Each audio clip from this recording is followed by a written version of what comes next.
And welcome to another edition of Kyle Meredith with. It's the interview series presented by WFPK at WFPK.org, Consequence, and the Consequence Podcast Network. Thanks as always for making your way here and checking out the series. You know what to do. If you like what you see, what you hear, hit that subscribe button. I put out 3 new interviews every single week, so it's a great way to keep up with your favorite artists. I am so excited today. I've got Neil Giraldo here. We get to talk about so much. Well, first off, hello, sir. How are you? I'm great, Kyle. How are you? Hey, I'm proud of you. You know why? You What's that? pronounced my last name right. A lot of Oh, people forget the R. I don't know why they Gerardo. I don't know. Geraldo. oh, okay. You Yeah, did that's great on that. It's a tough one. Well done. it's all downhill from here. I'm sorry about anything else that I That's a do. good. So, That's a good place to start. Thank you.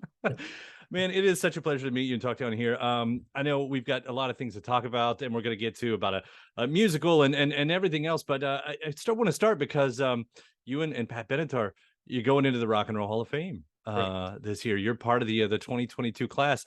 This might be one of those abstract questions, but what does this mean for you? Well, yeah, you know, this rock hall question has been around for many years, right?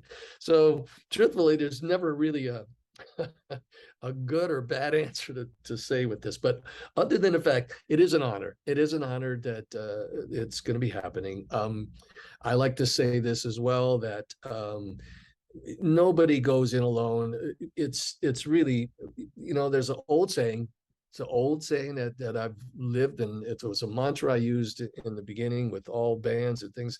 You can be, what you can accomplish by not caring about who gets the credit is really the truth. It really is, and I live by that. And I've always done that throughout the recording process of everybody I work with. So, there's difficulties in accepting it just on your own because you want to bring everybody that you've ever had make noise with you, make a record with, So, like I said, there's never a good answer or a bad answer. I am honored. Look, what do you do when you write your first song and have it recorded? Are you worrying about accomplishments? No, you're worried about having a career. You don't even think about it, right? So, but it is an honor, it really is. It's we're very grateful for that. Yeah, and it's a good class. I should say it's a good class too. I mean, you guys are going in with what Eurythmics and Duran Duran. I just had Simon on here talking about that. Jimmy Jam, Terry Lewis, Judas Priest, among many others. Dolly Parton, Yeah, Eminem. yeah. Is there any point, like, I don't know how close you are with any of these artists, if at all you have friendships, but in my dream world, there's now like a group text that's been started. That's No, there's no group text. You know, it, the thing with the musicians too is that there's all these impressions. I try to teach our daughters things about impressions. I have this thing: assumption plus judgment equals X, right? Because you see something, people assume what you are, and then they judge you accordingly. It's sort of like human nature, right? So how many times do you think the percentage of that is right? Just take a guess. right. It's probably not often. That's right. No, not often, right? You assume something, you judge, right? So I don't assume anything. I don't judge anything other than I've met so many people, and so many people are exactly the same as you. And it's all the same. People are thoughtful and kind, and they're musicians, so we're basically in a can of wacko anyway, right? So that's one thing we can get along with. So I look forward to meeting them. Eminem, I love what everybody has done. I mean, I listen to everything, So Mm-hmm. Well, great. I'll ask this one based on the artistry, then, not on the personality. And you may not have an opinion on this, but because we're here and we're doing this, Yeah. uh, it, do you have that? Do you have that opinion of who deserves, who it's criminal that's not in the Rock Hall yet? Oh, I do, but I don't know if it's segregated to just the Rock Hall. In other words, all the great musicians that are unknown, that without that do, without those things, Mm-hmm. where is that song? I mean, of course it's still going to be there, but there's so many unknown great players that impacted so many great records for so many people, right? So that's the criminal part of that, of not including them. I think it would be cool if they broke it down into segments. You got the artist thing. Then what about those musicians part? I know there's certain Hall of Fames for that, songwriting Hall of Fame and musicians. But wouldn't it be cool to be in that rock hall umbrella, Right. right? Right. That's my feeling. That's what I see, because I know how hard a lot of these musicians work, and I know what they contribute, and producers that don't get the credit. I mean, it's that's a shame. So that's my answer. Especially when you hear about this. I mean, I could name some of the more famous ones, like, you know, Cutting Crew or something like that. You know, it's when you get those type of things, you're right, because you'll hear of these amazing musicians like, oh my God, they were on all of those records. Jocko played bass on how many records? You know, it's like, what, you know, what does that become its own thing? I hadn't thought of that actually in that way, but you're completely true. And you know, or just a section of it, you know, a section where we specifically pick these people, you know, alive or not. You know, it's just important that they're in there. I mean, you know, I'm involved in a foundation I started. Oh, well, many give back programs. Do you realize how many people don't even have tombstones? Like Son House didn't even have a tombstone. right. All these things are important, you know, and people need to be recognized. That without the pioneers, none of us would exist. The period. Period. You know. Right. So, I Is mean, that one of the this things is you a whole do? other podcast. Yeah. I Well, do. is that one of the things you do with the tombstones, or is that just a random?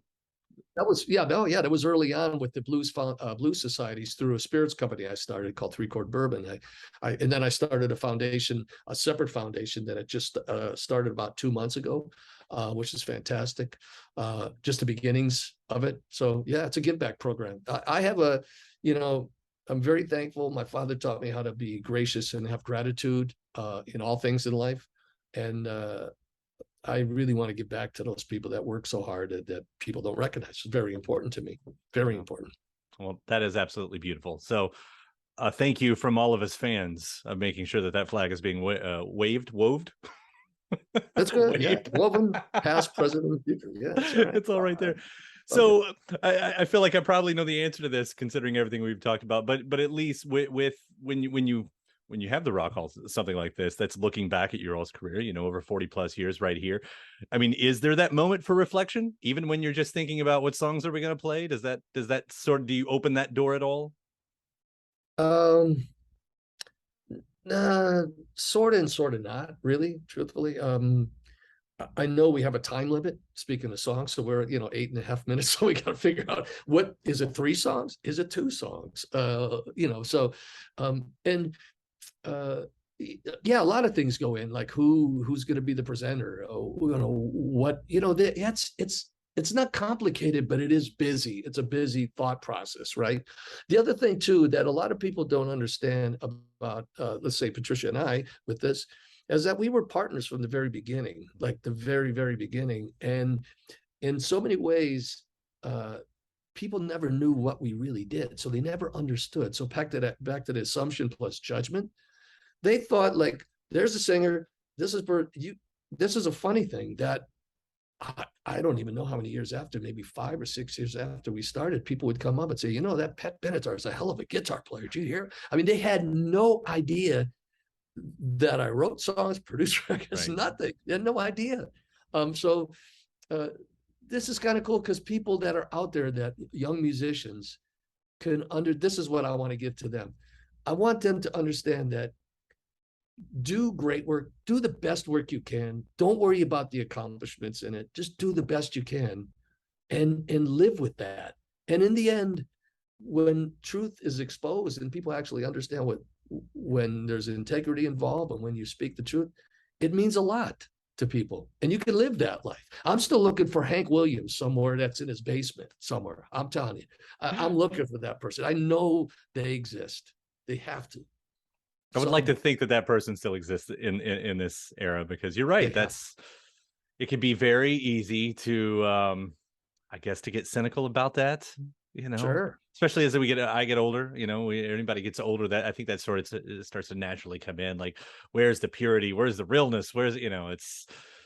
Yeah, you know, but then you think about rock music and think that music's supposed to piss your parents off, you know. So now I'm like a grandfather, you know. So now what am I doing? Pissing off my grandchildren? You know, hold on a second. No, they're pissing me off. But that doesn't happen. They're too cute. They'll never do that. That's great. Well, you are staying busy and you are still doing interesting things. Let's talk about this musical, Invincible, the musical. Yes. which I want to let you get the setup on this, but here we have the story of Romeo and Juliet, sort of classically, but it's different, right? So what is the idea? Okay, it's reimagined. That's important. And it's not a jukebox musical, because I wouldn't do a jukebox musical, because I just didn't want a collection of old songs that were done exactly like they were, presented in a story. So what was exciting about this was to be able to do the reimagined version of the story of Romeo and Juliet, using our songs, but differently arranged, orchestrated differently, even a little twist and some melodies, just a little bit here and there, just to get a little bit deeper and get off course a little bit, right? And some new songs. I think we have 5 or 6 new songs in there as well, right? So we tell the story of Romeo and Juliet with a twist, a lot of twists and turns, but it's dark, it's powerful. And I love it, being the orchestrator and arranger with this, because I'm able to kind of, I don't want to redo what I've done the same way. That's not me. I already did it, right? So what I want to do is if I can open it up and explore and try to do some of the things that I would have done if I was doing them right now, instead of back then 40 years ago or so, it's exciting to me. You know, a lot of depth, different rhythms, which I love. I base everything on rhythm first. So I just, I'm having a fun time with it. We're having a good time. It's a long time to do one of these things. It's not overnight. It's like 7 years, I think we've been doing it. So yeah. it's great. Well, that's, you know, you talk about the twists and turns and it being a reimagining. You know, one of the lines I read about, you know, you've got a figure here who's destroying progressive resistance. And I don't know. I guess I should ask, what attracted you to this version of it, and is there a reflection, you know, in modern time reality, however you want to say that? Yes, because it reflects to the political world strong, because you got the Capulets and the Montague. So you have 2 different societies growing in a really apocalyptic world, right? So there's not a whole lot. I mean, there's a lot of there's a lot of similarity, sadly, but in the end, and I can't tell you what happens, but there is an understanding in a resolution, so to speak. And that's, and when you tell a story, here's another part which was interesting, and a lot of people have been coming up to us like that, is that the songs fit the storyline so great. It's almost like they were written at the same time. It's really, really interesting. The other thing that's cool too is people may think they're all just the hits. They're not. There's a lot of songs that were album songs that people, when they hear them, are going to go, what song was that? When was that a hit? Because it's that powerful, right? So I mean, that's what you got to do, though. I mean, I guess that's the obvious question is, you know, how you pick your songs. Like, what did these songs find their way in because you found that they sort of talked with the story? Correct. They followed a storyline. Pretty amazing. I had a song Disconnected in there that, it wasn't a hit, but boy, it fits in. It explains it so well. There's a song called Brave, super, super powerful song, ballad, that was incredible and was lost in one of the records early on. Untouchable, Kingdom Key, another song, which was kind of lost as well. Yeah, it's pretty amazing how it works. Yeah. Well, I'd love to hear at least a little bit about the new songs you wrote for it too, because we get new songs. Yeah, there's that doesn't happen all the time these days, So I mean, what can you tell me about these new songs? Just anything. Well, that I could tell you is that they were written knowing what the story is and applied in, right? So it's like this. I think there's 5 or 6. Whether all those 5 or those 6 exist in the full version in the play, I'm not certain. They will be included in the whole scope of music, right? Post play, right? So, I mean, I can tell you titles, but you're going to kind of go, what does that mean? It doesn't mean anything. It doesn't mean I guess talk about more about styles, but that was going to be my question, is like, are there plans to record this? Does this become its own album at the end of this all? Correct. Yeah. And the fun part for me, because through Patricia and I's career in this particular entity, though I've done many, many things outside of what we do together, but in this particular entity, in pop music, I like to really challenge the audience. That was really important to me, not dumb them down. So by doing songs like We Belong and Love's a Battlefield, where we're complex rhythms, different types of things that people weren't used to hearing. I like the clutter of that. It's not clutter. I'm using clutter as a positive term, not a negative one. Like the clutter of having these different elements of production of instruments, right? So now with this, I can say, okay, here's my orchestra, trombone. Where does trombone fall in anything we've ever done? Ah, that's a question you ask. Where does baritone sax live? Ah, funny you ask. Wait until you hear that. It's not just guitar driven. That's the last instrument I'm putting on is a guitar. Everything else, if it's strong and the depth of rhythm is going to exist, guitar is going to be added at the end. That's how That's interesting. That's where that energy is going to come from. Yeah. So if we were to look back at all within your discography to find a thread, it sounds like maybe True Love was probably the closest thing to maybe some of this. You got to use so much instrumentation on that, I guess is what I'm getting to. Correct. No, it wouldn't be that. I know you mentioned that because it was the big band and the blues sound with the trombone. No, I'm talking about the trombone being used more as like a voice, rather than an ensemble, right? I see. Okay. And are you familiar with the band Morphine? Oh yeah, absolutely. Okay. Yeah. Okay, so you got the baritone fan. sax within it. Yeah, tremendous, right? You know how nasty that is? Right. You know, that's a nasty sound in there. So imagine that with a bunch of rhythms and crazy kind of things going on. That's what I'm hearing. Yeah. Strings, dissonance. I want dissonance. A lot of dissonance going on. Oh, I'm in love with everything you're saying right now. And this is yeah. And here's the other thing I want to do is I want musicians to play outside their zone. Again, something that may not be totally correct in what you're supposed to do, but as long as it creates that intensity. In other words, I'll give you one quick example and we'll get off that. It's a cello. Beautiful cello lines when they're played legato are beautiful and they're really sad and everything, but there's a whole part of that cello that doesn't have to be legato lines that are going to really speak. Yeah. And you imagine that with a baritone sax, you're going to create some serious energy. Yeah, I cannot wait to hear some of this stuff. So for anybody who gets to watch it, like when are you all doing this and where is it? It's going to be at the Wallace Theater in Southern California. And I think previews start right after Thanksgiving. I don't know the exact days. I think there's a week. Jamie probably knows more than me. There's a week. And then we do a month and a half. And then we may have a continuation after the first of the year too as well. So gotcha. Yeah. November 22nd. There you go. There's Jamie.